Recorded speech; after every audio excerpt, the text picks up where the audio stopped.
Saudara, selamat sore semuanya.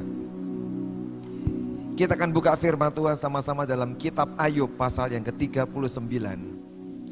Ayat yang ke-27 sampai dengan ayat yang ke-29. Kitab Ayub pasal yang ke-39 ayat 27 sampai dengan 29. Atas perintah muka Raja Wali terbang membubung dan membuat sarangnya di tempat yang tinggi. Ia diam dan bersarang di bukit batu, di puncak bukit batu dan di gunung yang sulit didatangi. Dari sana ia mengintai, mencari mangsa. Dari jauh matanya mengamat-amati. Ada seekor burung yang hebat saudara, yaitu burung Raja Wali. Sampai Ayub ini memberikan penjelasan yang luar biasa tentang burung ini saudara. Saya tahu tidak mungkin Ayub tidak mengamati burung ini. Ayub ini salah satu kitab yang paling tua di Alkitab saudara. Ini orang yang sedang mengamati semua yang di sekitarnya, yang Tuhan sedang kerjakan. Dan dia mengumpamakan hidupnya seperti seekor Raja Wali. Ada yang hebat dalam seekor Raja Wali saudara. Ini binatang yang spesiesnya, jenisnya lumayan banyak. Ada puluhan. Dan ini binatang yang bisa hidup di segala musim, segala area. Di Afrika Utara, tempat yang paling kering, yang paling gersang di padang gurun di Afrika. Di sana ada hidup satu jenis Raja Wali yang sanggup bertahan di suhu yang sangat ekstrim. Bahkan 50 derajat Celcius cukup panas. Di padang gurun ini Raja Wali bisa tetap hidup dan bertahan saudara. Para saudara tahu di padang gurun sangat sedikit makanan di sana. Yang ada cuma pasir, cuma batu di sana dan kekeringan. Tapi Raja Wali bisa bertahan hidup di tempat yang paling kering. Tapi saudara harus tahu juga, di tempat yang paling dingin, di Antartika, tempat yang paling dingin, di Kutub Utara, tempat yang paling dingin di Rusia, tempat yang sepanjang tahun ada salju di sana. Raja Wali tetap bisa hidup juga di tempat yang paling beku, yang paling panas bisa bertahan hidup, tapi tempat yang paling dingin, paling beku, Raja Wali tetap bisa hidup di sana saudara. Ini bicara apa tentang hidup kita saudara? Tuhan mau berkata di setiap musim hidup ini harus kita seperti Raja Wali yang selalu bertahan. Amin. Bukan hanya di musim yang baik. Banyak orang Kristen yang sangat sukacita. Mereka memuji Tuhan, bersyukur ketika semuanya baik. Mengucap syukur. Oh betul saudara. Orang dunia pun sama. Tapi bisakah engkau bertahan ketika kondisi keadaan tidak mudah. Atau kondisi keadaan tidak gampang yang sedang kau hadapi. Bisakah engkau tetap bertahan? Raja Wali. Di tempat yang paling panas, dia bisa hidup. Di tempat yang paling dingin, dia bisa bertahan. Itulah kekuatan yang Tuhan ingin berikan dalam hidup kita sebagai anak-anak Tuhan. Kalau sampai Ayub bicara tentang hal ini saudara, dia mau mengajar kita. Ini orang yang sudah mengalami hikmat Tuhan, pengertian Tuhan yang luar biasa. Dia melewati semua musim dalam hidupnya. Apakah itu musim yang sangat baik, di mana semua anak-anaknya sukses berhasil, di mana diceritakan dia punya semua ternak yang hebat, yang luar biasa, keberhasilan yang hebat. Tapi di satu musim yang sangat sukar dalam hidup Ayub, tapi orang itu tetap bertahan di hadapan Tuhan. Amin. Dan ending dari hidup orang ini, terpuji hidupnya, orang yang luar biasa. Yang dia katakan bukan sekedar teori saudara, dia lewati setiap musim dan dia jadi orang yang tetap kuat dan tetap setia kepada Tuhan. Apa yang Ayub katakan dalam cerita ini saudara? Dia berkata, perintah muka Raja Wali terbang membubung. Apakah karena perintahmu Raja Wali terbang tinggi, membubung tinggi? Ayub mau berkata, bukan. Raja Wali terbang tinggi sebab sudah sebuah destiny, sebuah penetapan yang Tuhan berikan dalam hidup Raja Wali. Dia pasti terbang tinggi sebab diberikan kekuatan yang ekstra oleh Tuhan. Dalam seekor Raja Wali diberikan sebuah penetapan destiny, menjadi burung yang akan terbang tinggi. Burung yang sangat kuat. Tuhan mau bicara pada hari ini buat setiap kita yang ada di tempat ini saudara. Bahwa penetapan Tuhan dalam hidup kita, engkau adalah orang-orang yang ditetapkan oleh Tuhan. Menjadi orang-orang yang akan terbang tinggi naik. Amin. Secara rohani dan juga secara jasmani saudara. Dua-dua ditetapkan oleh Tuhan. Bahkan sebelum saudara dilahirkan, Sebelum diciptakan, Dia sudah mempunyai ketetapan dalam hidup semua kita, saudara. Engkau adalah Raja Wali yang mempunyai destiny sangat kuat, bertahan di setiap musim. Dan engkau ditetapkan mempunyai kekuatan untuk terbang sangat tinggi, saudara. Penetapan Tuhan. Tapi seringkali saudara yang kita hadapi hari ini kenyataan. Belum penetapan Tuhan. Dia berkata engkau akan tinggi naik, terus berhasil, engkau sukses. Dia tetapkan itu. Tapi kenyataan mungkin belum, saudara. Tapi jangan percaya pada kenyataan.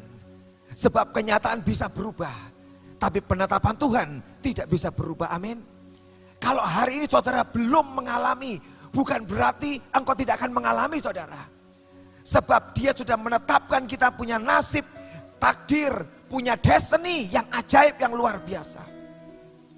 Hanya butuh sekian waktu, saudara. Kalau engkau sungguh-sungguh dengan Dia dan berkata, Tuhan ubah aku sampai penetapan-Mu jadi dalam hidupku. Dan tiba-tiba kenyataan kita akan diubah. Dan yang terjadi adalah apa yang Tuhan sudah tuliskan, yang Dia sudah tetapkan tentang kehidupan kita. Memang ada jarak antara kenyataan dan penetapan. Ada satu jarak, saudara. Ada sebuah waktu. Berapa lama waktunya? Tergantung kita dengan Tuhan. Kalau engkau dengan Tuhan hari-hari ini, di saat yang sukar ini, engkau makin sungguh-sungguh, makin intens, makin dekat dengan Dia, maka waktu ini akan sangat pendek untuk mengubah semua kenyataan yang kau hadapi menjadi penetapan Tuhan yang ajaib. Amin. Tergantung kita, bukan tergantung Tuhan. Dari pihak Tuhan, Dia sangat mau mengubah kehidupan kita, saudara. Apa yang membuat seringkali kita hanya hidup di dalam kenyataan dan tidak hidup di dalam penetapan Tuhan? Apa, saudara? Sebab seringkali salah satu persoalan yang terberat dalam hidup kita adalah kita percaya akan dusta. Kita percaya akan kebohongan. Dan di dunia ini saudara, begitu banyak ucapan-ucapan, perkataan kebohongan yang diberikan oleh dunia kepada kita anak-anak Tuhan. Dan banyak anak Tuhan yang percaya dengan ucapan kebohongan itu. Dan kebohongan yang kau dengar, itu yang membelenggu hidupmu, yang memenjarakan hidupmu, sehingga engkau tidak bisa lepas dan tidak bisa mencapai penetapan Tuhan. Karena kau percaya dengan dusta, dengan kebohongan. Dusta yang seperti apa? Yang dunia katakan, banyak, saudara. Dunia mungkin berkata, engkau orang seperti ini biasa-biasa, engkau tidak mungkin bisa sukses, engkau tidak mungkin bisa berhasil, engkau cuma orang sederhana, engkau cuma orang yang kurang pintar, engkau cuma, dan begitu banyak belenggu demi belenggu, penjara demi penjara yang dibangun dalam hidup kita. Yang makin hari makin tebal, makin tebal, makin tebal. Dan membelenggu banyak orang Kristen. Dan tiba-tiba tanpa kau sadari, engkau sangat sulit menerobos semua kebohongan yang sedang melingkupi saudara ini, saudara. Mau tidak mau, engkau harus punya kekuatan roh yang kuat menerobos setiap ucapan-ucapan kebohongan dan dusta yang selama ini sudah dibangun membelenggu saudara. Mesti engkau terobos supaya Raja Wali ini bisa terbang dengan sangat tinggi. Amin. Perlu menerobos setiap penjara kebohongan yang diucapkan dunia dalam hidup kita. 12 orang pengintai, saudara. 10 orang dan 2 orang. Yang mayoritas datang di tanah Kanaan. Mereka lihat tanah itu dan mereka pulang membawa kabar. Orang di sana adalah raksasa-raksasa yang sangat tinggi, yang memakan penduduknya. Dan kami seperti belalang. Saudara, apakah itu kabar bohong? Tidak, saudara. Itu kabar yang sebenarnya, saudara. Itulah kenyataan, saudara. Bahwa betul penduduk Kanaan raksasa dan mereka bisa makan orang-orang yang ada di sana. Dan mereka, orang-orang Israel, 10 pengintai melihat diri mereka sangat kecil seperti belalang. Dan mereka pulang berkata, kami akan kalah dan dihabisi oleh raksasa yang di tanah Kanaan. Sementara yang 2 orang melihat raksasa, melihat semua keadaan persis, tapi mereka pulang berkata, kami akan telan habis musuh-musuh kami. Yang mana yang bohong, yang mana yang tepat, saudara? Yang satu bicara bawa kabar bohong. Kita akan ditelan habis, kita seperti belalang. Tapi penetapan Tuhan, betul, di sana raksasa. Tapi penetapan Tuhan, kamu akan menelan habis seluruh raksasa-raksasa itu. Maka yang bicara kenyataan di hadapan Tuhan dianggap bohong. Tapi yang berkata kami telan habis mereka semua, Yosua dan Kaleb. Itulah penetapan Tuhan. Hari ini saudara, jangan bicara tentang kenyataan. Kita bicara tentang penetapan Tuhan yang ajaib, yang besar. Tapi seringkali kita suka dengar kabar itu saudara. Buktinya apa? Seluruh orang Israel yang sekian juta yang mendengar kabar itu, yang satu berkata kita menelan habis, dan yang satu berkata kita akan seperti belalang, kita akan dimakan raksasa itu. Semua penduduk Israel hari itu percaya pada 10 orang yang ngomong kita akan dikalahkan, kita akan dimakan oleh raksasa-raksasa itu. Mereka percaya pada kabar bohong itu. Itu sebabnya kenapa Tuhan begitu murka, begitu marah. Sebab mereka lebih percaya pada kabar bohong. Hari ini saudara, buang semua berita bohong yang setan katakan tentang hidup saudara. Percaya apa yang firman katakan. Sebab inilah penetapan Tuhan dalam hidup setiap kita. Amin. Percaya pada penetapan Tuhan yang sudah Dia ucapkan dalam hidup kita. Memang seringkali kalau ada orang yang ngomong tentang hidup kita, kamu tidak sanggup, tapi tidak apa-apa kok. Kita juga nggak sanggup. Kamu nggak bisa, sama kok, banyak yang nggak bisa. Selalu dikatakan banyak kok yang tidak bisa. Banyak kok yang tidak sanggup. Yang seperti kamu banyak kok. Tiba-tiba muncul sebuah rasa nyaman di hati kita, betul? Sebab masih banyak kok. Oh, yang tidak berhasil banyak kok. Yang seperti ini banyak. Semua ucapan dusta itu menciptakan sebuah kenyamanan. Gak apa-apa kok. Kalau kamu tidak bisa gak apa-apa. Kalau kamu tidak mencapai ini gak apa-apa kok. Kenyamanan yang palsu. Kita suka itu. Seperti dikatakan banyak kok yang seperti ini. Jangan pernah menikmati kenyamanan yang palsu. Yang dunia tawarkan. Mari kita kejar apa yang Tuhan inginkan dalam hidup kita. Mengapa ada orang lumpuh 38 tahun di pinggir kolam Bethesda? 38 tahun, kenapa? Penetapan Tuhan adalah orang lumpuh itu sembuh di kolam Bethesda, betul? Sebab di kolam itu ada mujizat yang ajaib. Siapa saja, apa saja penyakitnya, kalau dia lihat air bergoncang dan dia lompat masuk yang pertama kali, apapun penyakitnya sembuh. Itu target Tuhan, penetapan Tuhan. Tapi orang lumpuh itu sudah datang mendekat di kolam itu saudara. Tapi dia coba tunggu, kok gak ada apa-apa ya.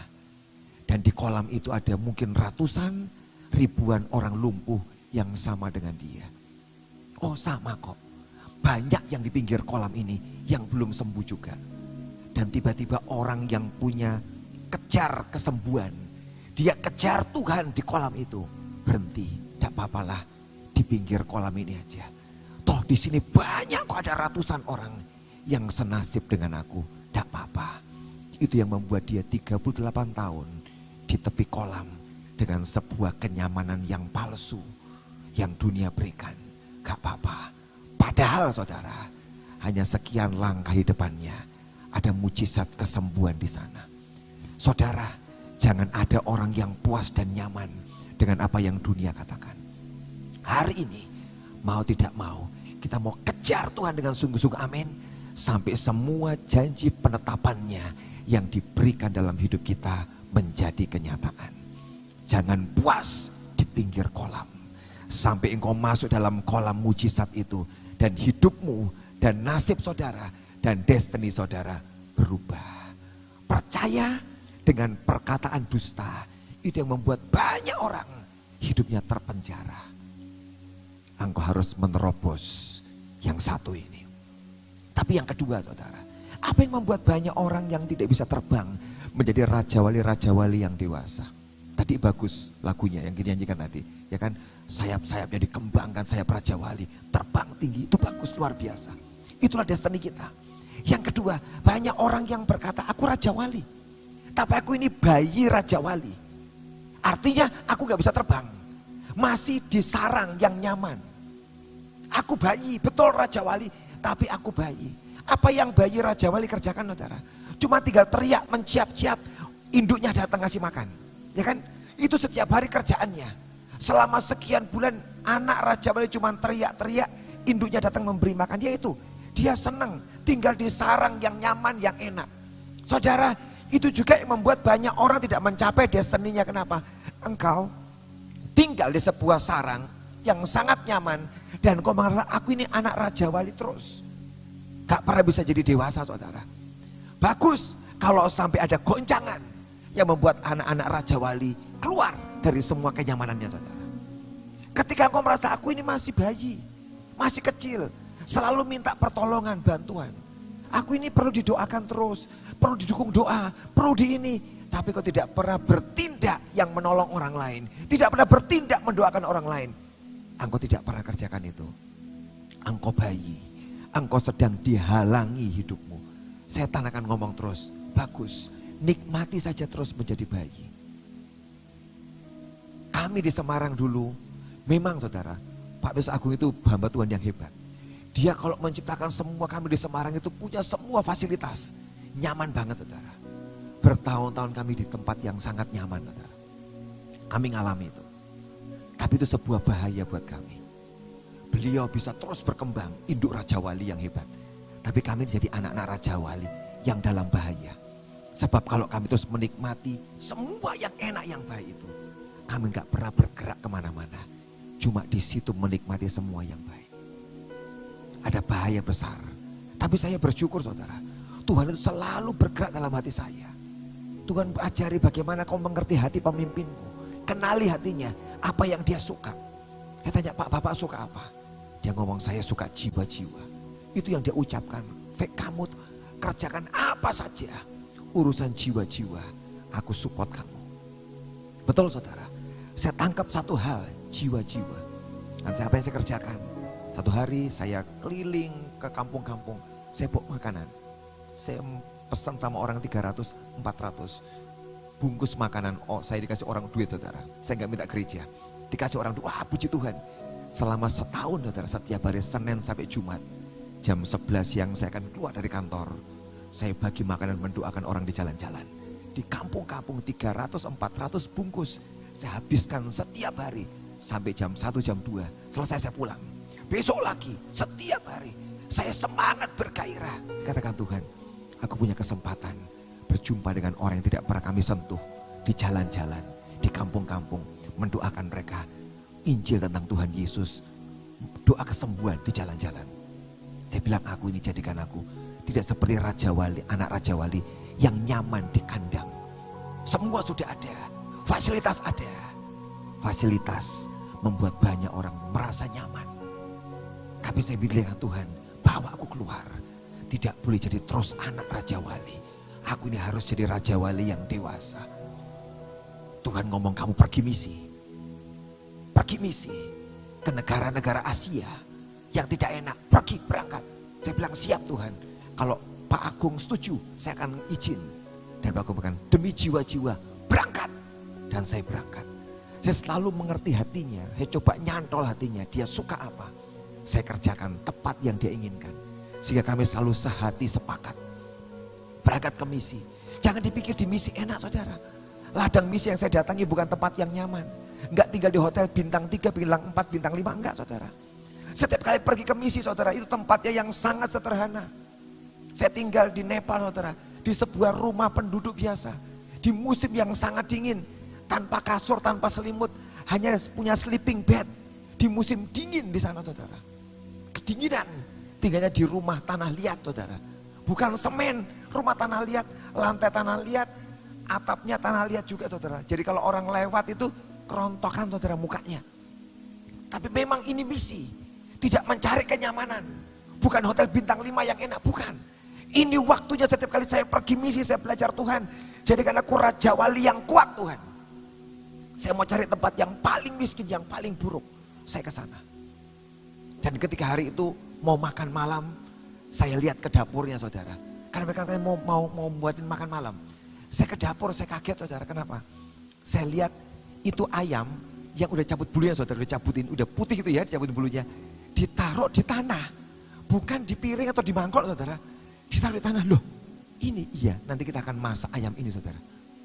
Saudara lihat itu sudah kehilangan nafsu makan saudara. Tapi harus makan malam itu. Lihat pengelolaannya kayak gitu. Waduh, ini ayam gak ditaruh di baskom, di tanah. Dan dipotong-potong. Gitu aja taruhnya saudara. Harus makan dengan ayam itu. Tapi harus kuat hatinya. Raja Wali tidak boleh cengeng, tidak boleh nangis. Harus kuat. Waktu dihidangkan minuman saudara, saya pegang gelasnya. Itu gelasnya orang Jawa ngomong ngelinyit, tahu ngelinyit ya? Berminyak saudara.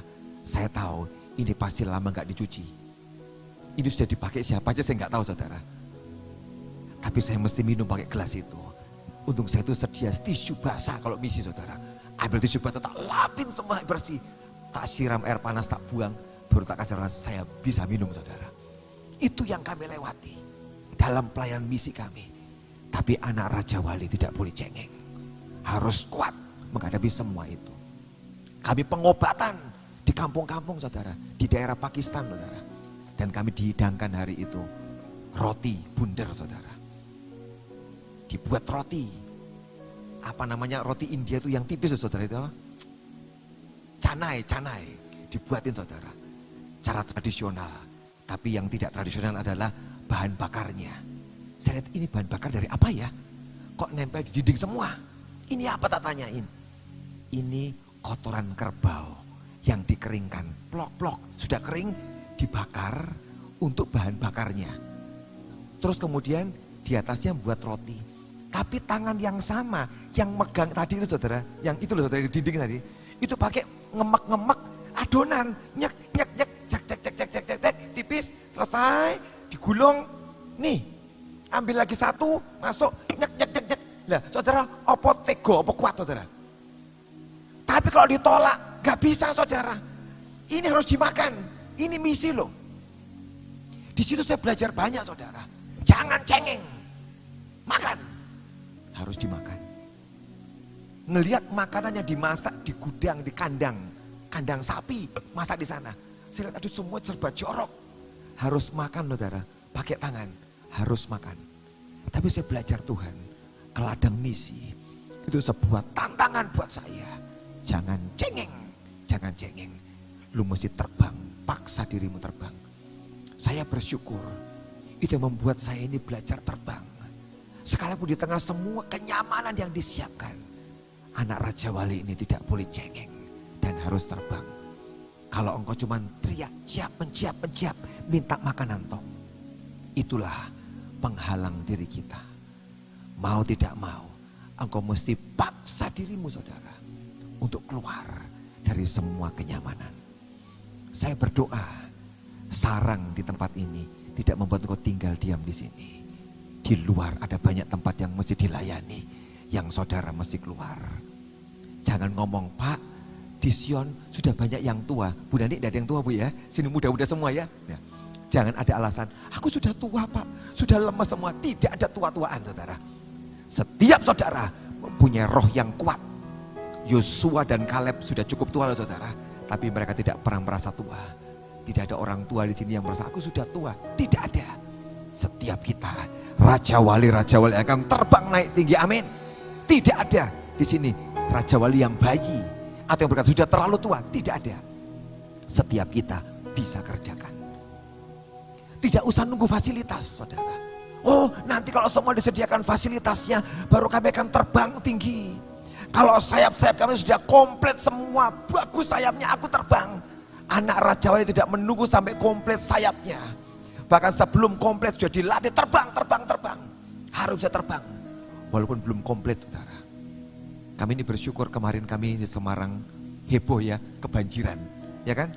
Semarang kena banjir saudara. Daerah perumahan-perumahan yang bagus-bagus banjir. Seperut sampai sedada saudara. Terjadi banjir.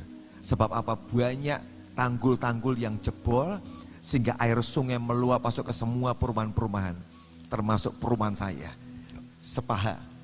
Tapi saya bersyukur, berdoa saudara, Tuhan jangan masuk rumah. Berdoa sungguh-sungguh. Doanya sudah segala model saudara. Dari deklarasi istri saya itu kan bahtera mentok ya kan. Deklarasi semua dibaca semua. Tembok perlindungan, tembok pertahanan, tembok berapi semua dikeluarkan. Itu air naik terus saudara.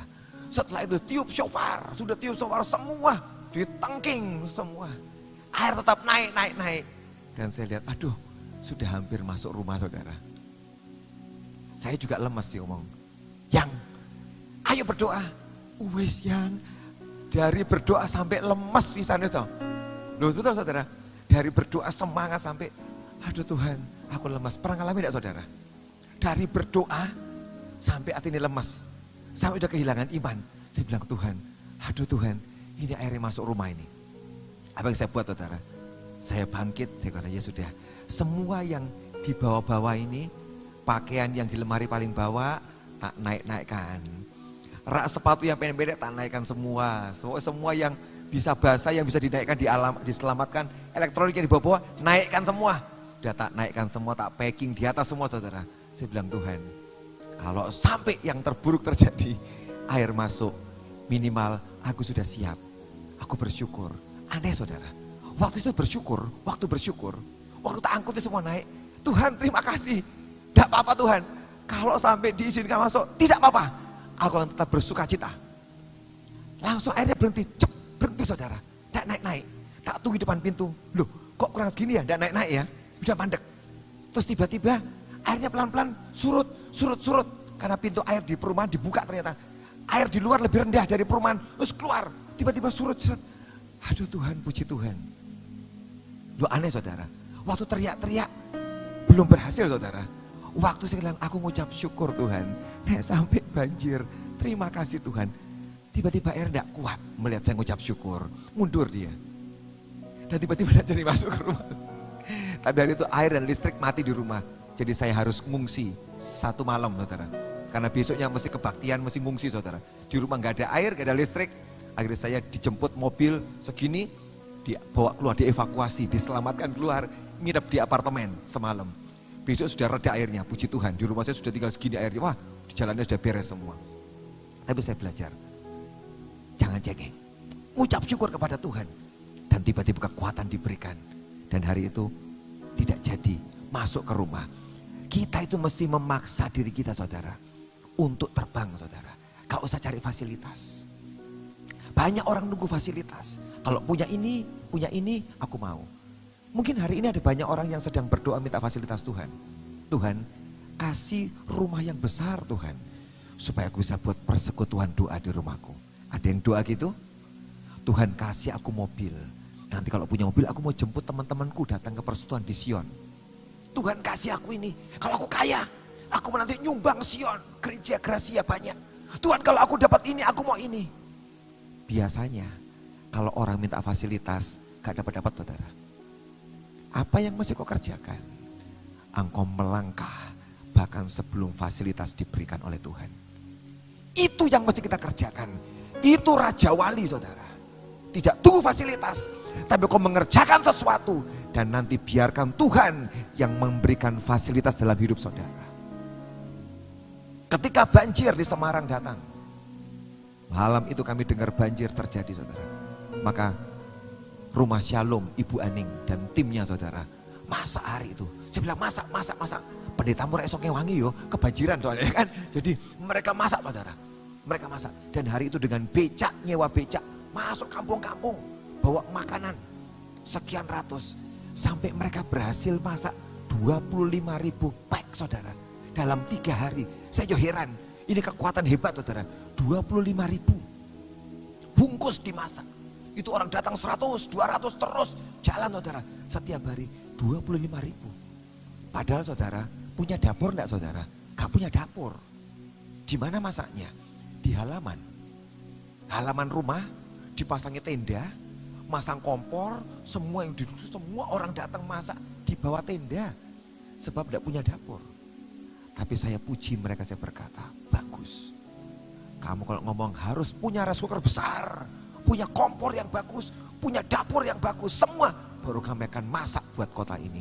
Tidak bakal pernah terjadi.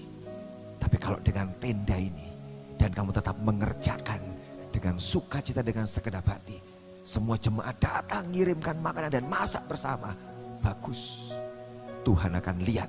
Dan kalau hatinya tersentuh, dia akan ngomong, kamu tak kasih peralatan masak yang paling bagus. Tempat yang paling bagus, tak kasih kamu nanti. Awali dengan melangkah. Itu Raja Wali dewasa saudara. Yang tidak cengeng dan nunggu fasilitas. Terbanglah, apa yang bisa saudara kerjakan, engkau terbang bersama dengan Tuhan. Raja Wali itu terbang membubung dan membuat sarangnya di tempat yang tinggi.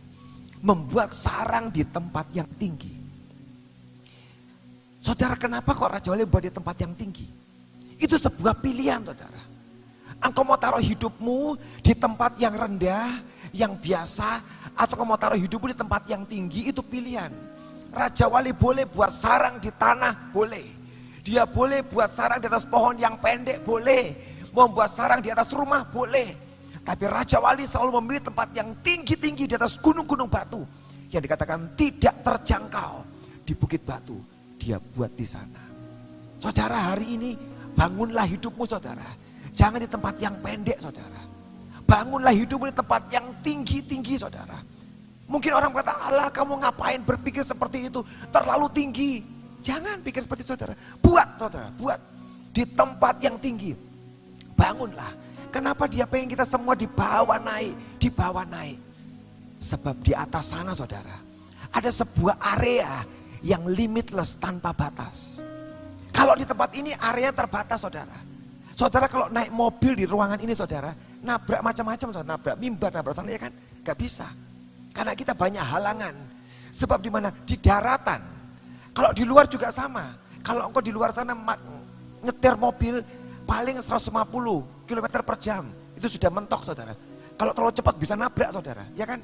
100 aja kalau di jalan seperti ini sudah berbahaya. Gak bisa. Banyak halangan. Tapi tahukah saudara? Di atas sana, di udara, ada sebuah wilayah yang blong, bebas, ya kan? Kalau nggak terlalu tinggi ada tiang listrik, ada rumah yang bisa ketabrak juga. Tapi yang lebih tinggi lagi, jauh lebih tinggi lagi, tempat pesawat terbang. Itu area yang lost, limitless, tanpa batas. Sehingga pesawat terbang bisa punya kekuatan terbang 700 km per jam di atas sana. Kenapa Tuhan suruh kita naik lebih tinggi, anakku? Naik lebih tinggi. Sebab di area sana dia sediakan sebuah penetapan, sebuah area yang tanpa batas. Amin. Di mana saudara dan saya bisa terbang secara rohani dan jasmani dengan sangat cepat. Dan tidak ada penghalang di atas sana. Naik lebih tinggi, naik lebih tinggi. Kalau disuruh naik terbang lebih tinggi, jangan komplain, saudara. Sebab Tuhan tahu di sana ada satu tempat yang tanpa batas. Pesawat terbang bukan cuma 700 km per jam. Pesawat Concorde 2560 km per jam. Itu pesawat tempurnya Amerika. Punya kecepatan 2560 km per jam. Bukan terbangan, saudara. Tapi di mana terbangnya? Di atas sana. Tidak bisa di area yang pendek-pendek. Gak bisa. Dan sedang diteliti lagi satu pesawat namanya Antipode yang bisa punya kecepatan 25.600 km per jam. Ini pesawat tempur yang diciptakan yang terbaru. Lagi diteliti, saudara. Tapi mereka berkata ini bisa satu kali 25.600 km per jam.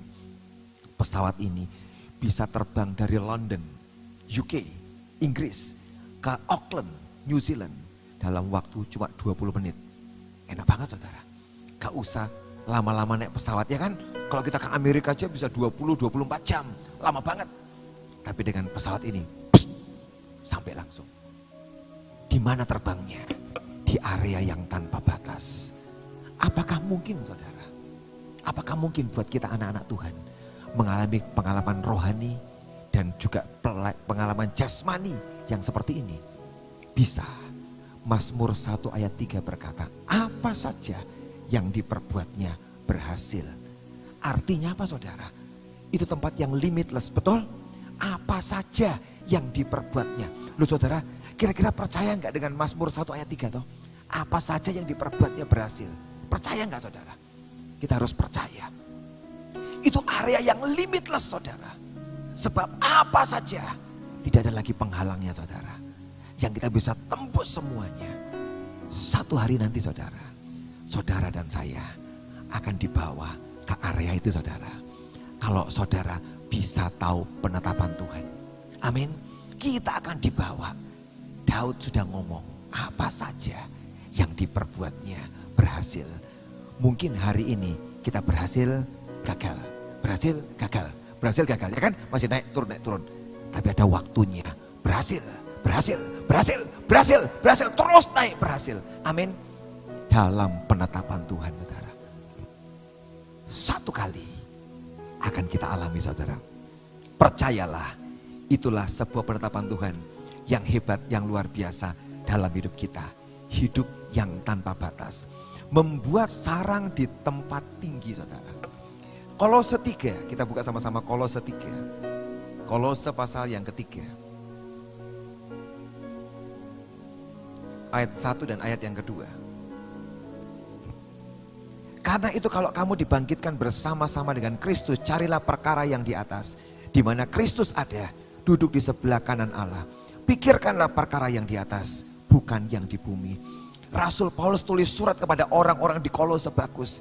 Dia ngomong carilah perkara yang di atas dan pikirkanlah perkara yang di atas. Raja Wali mikir yang di atas, dia cari semua yang di atas. Dia tempatkan di atas tempat yang tinggi sarangnya, saudara. Hari ini hari-hari terakhir, Tuhan segera datang. Mari kita cari perkara yang di atas dan memikirkan semua perkara-perkara yang di atas. Lupa, apa gak boleh cari duit? Saya tahu di sini banyak pengusaha. Berarti kita gak boleh cari duit dong, Pak? Salah. Cari duit, kerja sungguh-sungguh bagus, saudara. Tapi kalau engkau bekerja, untuk apa uang yang kau dapatkan? Orang yang mikirkan perkara di atas, orang yang cari perkara di atas, siapa yang diberkati Tuhan, dia tahu ini buat apa Tuhan. Untuk memperlebar kerajaanmu, memperbesar kerajaanmu. Betul engkau kerja di dunia, tapi kau sedang memikirkan pikiran Kristus dan kau sedang mencari perkara-perkara yang di atas. Sebuah sekolah dibangun, betul. Banyak sekolah dibangun, ribuan bahkan mungkin ratusan ribu sekolah di seluruh Indonesia. Untuk apa sekolah dibangun? Sebagian besar cari keuntungan. Kalau bisa kami makin kaya, yayasannya makin punya duit banyak, sekolah makin bagus, penghasil kami makin banyak, makin kaya yayasan kami. Itu perkara di bawah, saudara.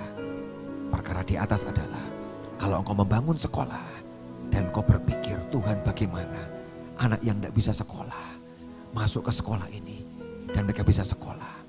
Anak yang gak punya masa depan dengan datang di sekolah ini mereka punya destiny yang hebat. Anak-anak yang hidupnya kacau berantakan datang di sekolah ini dan lulus sebagai anak-anak yang cinta Tuhan, yang takut akan Tuhan. Itu orang yang mikir perkara di atas. Pekerjaannya sama, tapi yang berbeda cara berpikirnya. Berpikir sama dengan Tuhan, berpikir tentang semua perkara-perkara yang di atas. Itu yang Paulus katakan hari-hari ini. Cari perkara yang di atas dan pikirkanlah perkara-perkara yang di atas. Amin. Jangan pilih perkara yang receh, yang murahan, saudara. Hari ini perkara receh, perkara kecil seringkali mengganggu fokus kita. Hari ini fokus saudara apa? Jadi target saudara apa bersama dengan Tuhan? Seringkali diganggu dengan hal-hal yang kecil. Gampang kok saudara, dalam pelayanan. Saudara pengen melayani Tuhan. Lihat temanmu yang menjengkelkan, tidak jadi pelayanan wes aku, bubar. Temanku menjengkelkan. Engkau tersinggung sedikit di persekutuan di gereja, tidak jadi melayani. Engkau mundur dari Tuhan. Itu perkara receh, saudara kecil. Harusnya engkau tetap melayani, itu target Tuhan, tujuan Tuhan. Gara-gara yang kecil-kecil itu saudara, engkau tersinggung dan engkau diganggu dengan yang receh. Akibatnya apa? Engkau tidak lagi kejar apa yang Tuhan inginkan. Engkau tidak kejar perkara yang di atas.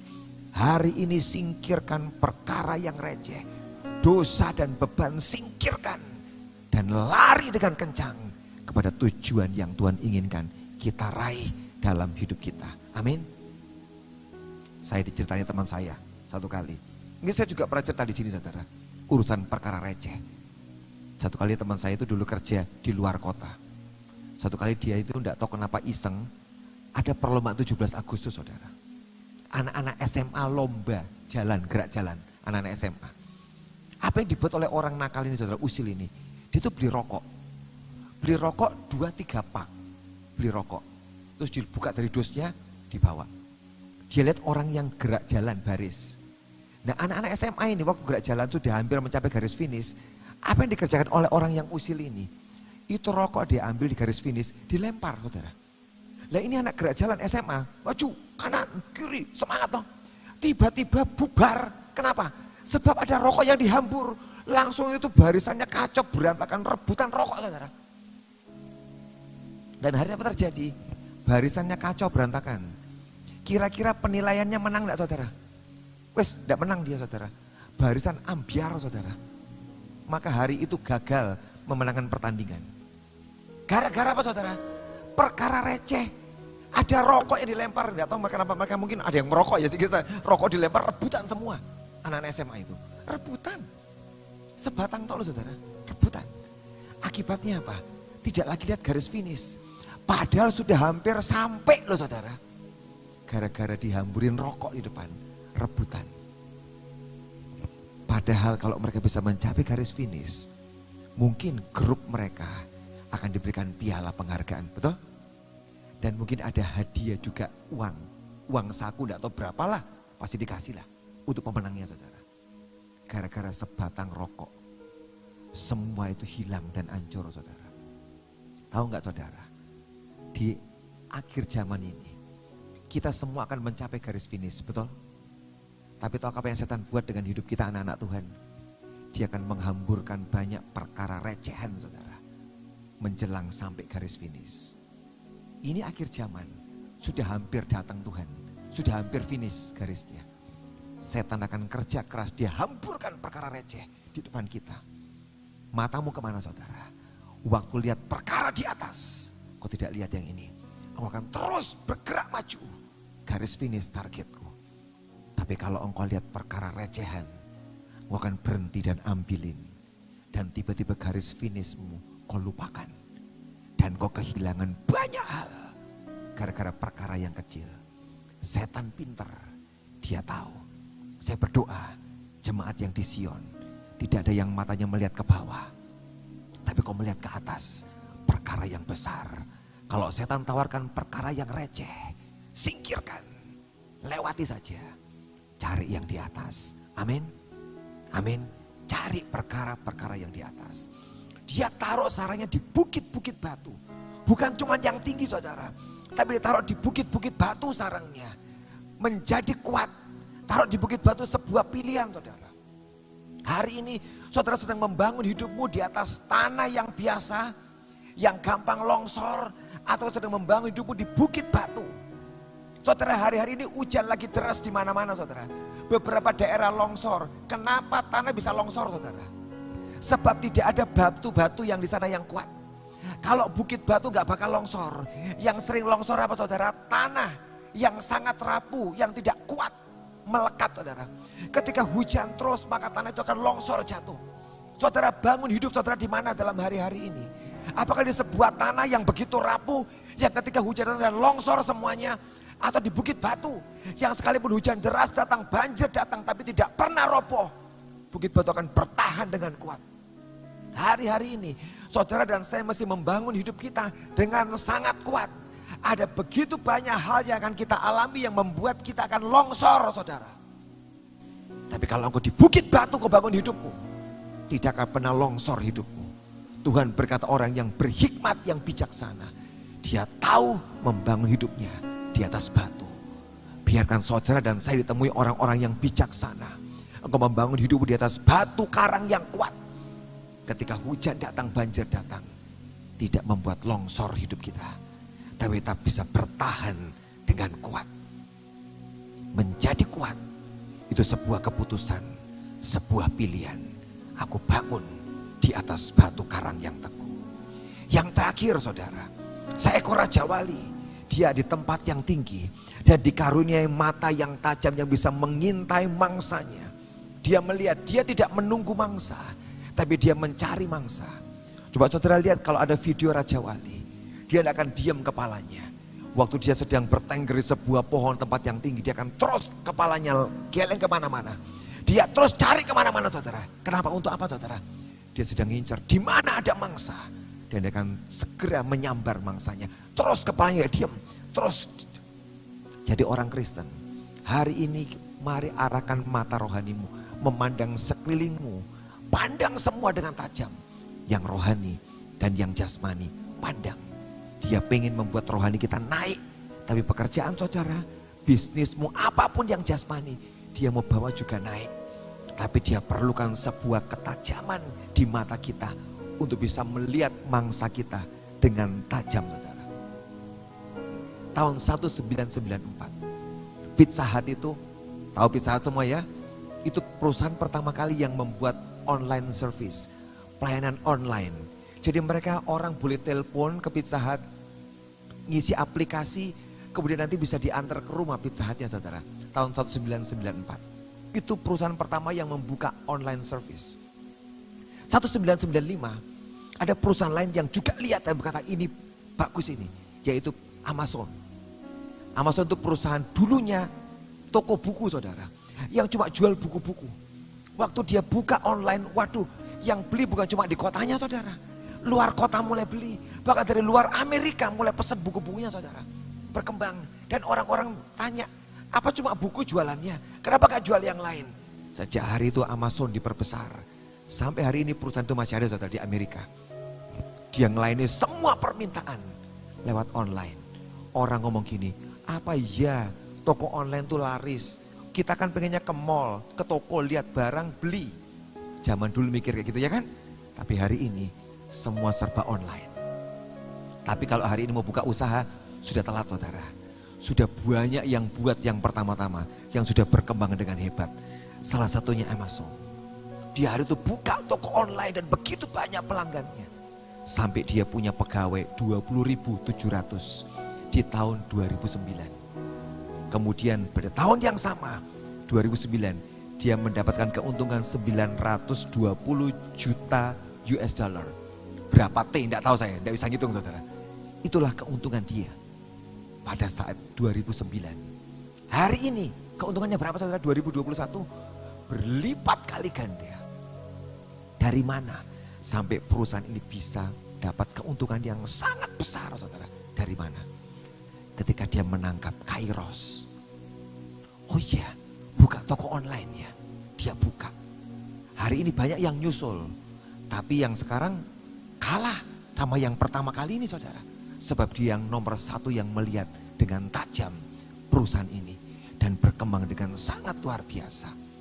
Tuhan pengen setiap kita ini, saudara, diberikan sebuah ketajaman di mata kita.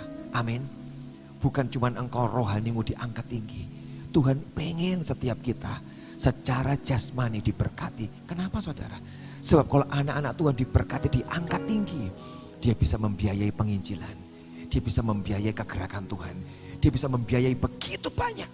Dan Tuhan pengen anak-anak Tuhan mempunyai ketajaman di matanya. Untuk dia bisa melihat semua dengan sangat baik, dengan sangat luar biasa. Saya berdoa hari ini apa yang di kitab Ayub sampaikan, apa yang Tuhan sampaikan buat Ayub, juga masuk dalam hidup kita pada hari ini. Setiap kita dibawa terbang tinggi membubung, saudara, amin. Tidak ada anak Raja Wali di sini, semua Raja Wali dewasa. Di sini tidak ada orang yang mencari kenyamanan. Kita terus cari perkara yang di atas. Apa yang Tuhan inginkan. Amin. Tidak ada orang-orang di tempat ini yang hidupnya biasa-biasa. Yang cuma terbang di tempat-tempat yang pendek. Tapi kita mau cari terus yang tinggi. Kita tidak mau percaya kepada dusta. Kita percaya pada penetapan Tuhan. Dia tetapkan saudara dan saya di tempat yang paling tinggi, saudara. Amin. Satu kali nanti, saudara, saudara dan saya akan melewati semua. Terakhir, saudara, ketika pertama kali HTE mulai merintis gereja, saudara, saat yang berat, yang sukar, gak punya apa-apa, saudara. Satu kali saya ketemu dengan seorang pemimpin leader, saudara, dan dia ngomong sama saya, Pak Victor, kamu akan susah. Sebab untuk punya gereja itu, punya gedung gereja butuh waktu yang lama banget. Butuh bertahun-tahun, bahkan belasan tahun. Untuk seorang hamba Tuhan punya sebuah gedung gereja sendiri. Butuh waktu lama. Itu kata-kata yang baik kok, saudara. Supaya apa? Saya merasa tenang, ya kan? Gak usah wedi, gak usah takut. Kalau belum punya gereja, gak apa-apa. Banyak temennya kok. Tenang, tenang, tenang. Tapi saya bersyukur, saudara. Di Bahtera ini kita diajari begitu banyak kebenaran. Kalau saudara ikut Bahtera dan tidak berubah hidupmu, engkau orang yang paling rugi, saudara. Saya ini orang yang nangkep banyak. Semua perkataan firman yang diajarkan di Bahtera. Saya dengar itu, saya katakan tidak. Sebab kami ditetapkan, kami dengar firman diajarin. Engkau dibedakan dari banyak orang. Kalau kau percaya dengan Tuhan, kau akan dibedakan. Dalam hati saya muncul perkataan, tidak. Saya tidak akan lama, tidak akan bertahun-tahun, tidak akan belasan tahun sampai punya gedung gereja, tidak. Tapi saya ngomong di mulut saudara, kan gak enak saudara, dengan orang tua kok ngelawan ya kan. Tidak apa-apa tidak punya gedung gereja, banyak kok yang tidak punya. Hati berkata, tidak. Tuhanku bisa buat keajaiban. Tuhanku bisa buat perbedaan. Tuhanku bisa buat yang beda. Dan aku mau lihat apa yang Tuhan kerjakan. Betul saudara, waktu berjalan. Duit tidak ada, waktu berjalan. Tapi 4 bulan setelah kami merintis gereja, 4 bulan. Tepat tanggal Desember, 2 minggu sebelum Desember 2016 berakhir saudara. Tiba-tiba kami diberi gedung, dapat gedung saudara. Sehingga 2017 1 Januari kami tempati gedung itu. Cuman 4 bulan saudara. 4 bulan. Dari tidak punya apa-apa sampai punya gedung 3.000 meter. 4 bulan saudara. Di situ saya lihat Tuhan. Kalau aku hidup dalam kenyataan, lihat kenyataan, gak mungkin. Uang tidak ada, tidak ada apa-apa. Sampai jadi penetapan. Tapi penetapan Tuhan, kamu akan punya gedung. Kamu akan punya gedung. Hari itu pilihan. Pilih kenyataan atau pilih penetapan. Saya bersyukur kita diajari banyak. Percaya pada penetapan Tuhan. Dan saya berkata, saya dapat gedung dengan cara Tuhan. Saya dapat gedung. 4 bulan saudara. Diberi Tuhan gedung. Saya berdoa hari ini setiap kita saudara. Pegang penetapannya. Amin. Sekalipun mungkin hari ini belum terjadi. Pegang penetapannya. Satu hari akan terjadi dalam hidup saudara. Kita berdiri sama-sama hari ini saudara.